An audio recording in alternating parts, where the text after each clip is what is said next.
Good afternoon. আমার নাম AG ওসপ্রি, আমি অক্সফোর্ড ইউনিয়নের সেক্রেটারি। আমি একটা ছোট প্রশ্ন করব। আপনি বললেন যে হিজাব মহিলাদেরকে নিরাপত্তা দিবে। আমার মতে এই হিজাব অবশ্যই তাদের ছোট করে।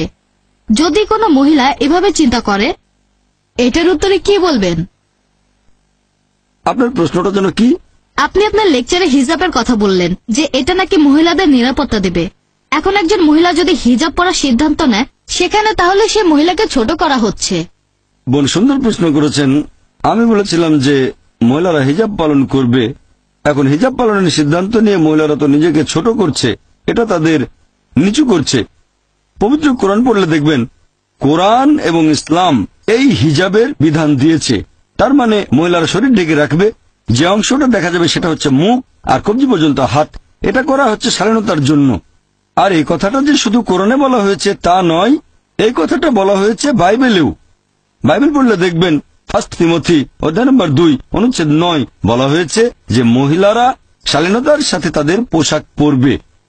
তাদের পোশাক হবে ভদ্র এবং তারা চুলে বড় খোপা করবে না, চুলে স্বর্ণ বা মুক্তা দেবে না। এরপর আরো বলা হয়েছে 1 করিন্থিয়ান্স অধ্যায় নম্বর 11 অনুচ্ছেদ 5 ও 6, যে মহিলা মাথা ঢেকে রাখে না সে নিজেকে অসম্মান করে, তার চুল কেটে দেওয়া উচিত। আমি এটার সঙ্গে একমত নয়, এখানে বাইবেলের উদ্ধৃতি দিচ্ছি।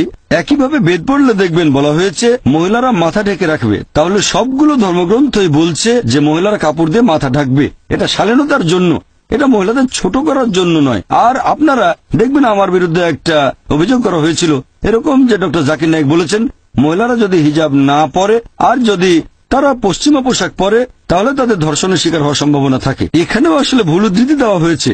আমি বলেছিলাম যে মহিলারা খোলামেলা পোশাক পরলে ধর্ষিত হওয়ার সম্ভাবনা বেশি থাকে। আমি আরেকটা কথা বলি যে সানডে টাইমস পত্রিকা, যে পত্রিকা আমার বিরুদ্ধে খবর চেপেছিল 1 বছর আগে 2009 সালে মার্চ মাসের 9 তারিখে সানডে টাইমসে এটা ছাপা হয়েছিল যে ব্রিটেনে প্রতি 7 জনে 1 জন মনে করে যেসব মহিলারা খোলামেলা পোশাক পরে তাদের আঘাত করা উচিত। দুঃখিত, আমি এটার সঙ্গে একমত নই। এটা একটা পরিসংখ্যান যেটা দেওয়া হয়েছিল সানডে টাইমস পত্রিকায় 2009 সালে মার্চ মাসের 9 তারিখে, যে ব্রিটেনে প্রতি 7 জনে 1 জন ব্রিটিশ মনে করে যে মহিলারা খোলামেলা পোশাক পরে তাদের আঘাত করা উচিত। এর সঙ্গে আমি একমত নই। এছাড়াও আরেকটা খবর ছাপা হয়েছিল, সেটা 2005 সালে সেই একই পেপার সানডে টাইমস, বলা হয়েছে যে ব্রিটিশদের মধ্যে শতকরা 26 জন মনে করে যে খোলামেলা পোশাক মহিলাদের ধর্ষিত হওয়ার পেছনে আংশিক বা সম্পূর্ণভাবে দায়ী। তাই আমি মনে করি আপনি যত বেশি শালীনভাবে পোশাকটা পরবেন তত বেশি সম্মান পাবেন। তাই ইসলামে মহিলাদের জন্য এই হিজাবের বিধান দেওয়া হয়েছে তাদের ছোট করার জন্য নয়, উপরে তোলার জন্য। আমি একমত যে কালচারে পার্থক্য থাকবে। ইসলাম কাউকে পালন করার জন্য জোর করতে পারে না। কালচারে পার্থক্য থাকবে। যেমন ধরেন, আমি একটা উদাহরণ দিচ্ছি যে কিছু সমাজে তারা মনে করে যে মহিলাদের দিকে তাকানোটাও অভদ্রতা। কিছু সমাজ মনে করে তাকালে কোনো সমস্যা নেই, তবে কোনো মহিলাকে স্পর্শ করলে অভদ্রতা।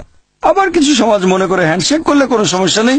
কিছু সমাজ মনে করে চুমু দিলেও সমস্যা নেই। কিছু সমাজ মনে করে একটা ছেলে আর একটা মেয়ে নিজের ইচ্ছা যা কিছু করতে পারে, সমস্যা নেই। তাহলে এক এক সমাজে এক এক কালচারে এক এক রকম নিয়ম কানুন দেখতে পাবেন। একবার গিয়েছিলাম আমেরিকায় একটা লেকচার অনুষ্ঠানে। একজন আমেরিকান বললেন, তোমাদের প্রাচ্যের মহিলারা খুবই অভদ্র। অবাক হলাম। বললাম, আপনি প্রাচ্যের মহিলাদের অভদ্র বলছেন কেন? তিনি তখন বললেন, তোমাদের প্রাচ্যের মহিলারা তারা পেট অনাবৃত রাখে। তাহলে আমেরিকা আর পশ্চিমা দেশগুলোতে পেট ঢেকে না রাখাটা হচ্ছে অভদ্রতা, আর ভারতে পেট না ঢাকাটা অভদ্রতা নয়, শর্টস পরাটা হচ্ছে অভদ্রতা। তাহলে বোন, আপনাকে বুঝতে হবে কালচারে পার্থক্য থাকবে, নিয়মে পার্থক্য থাকবে।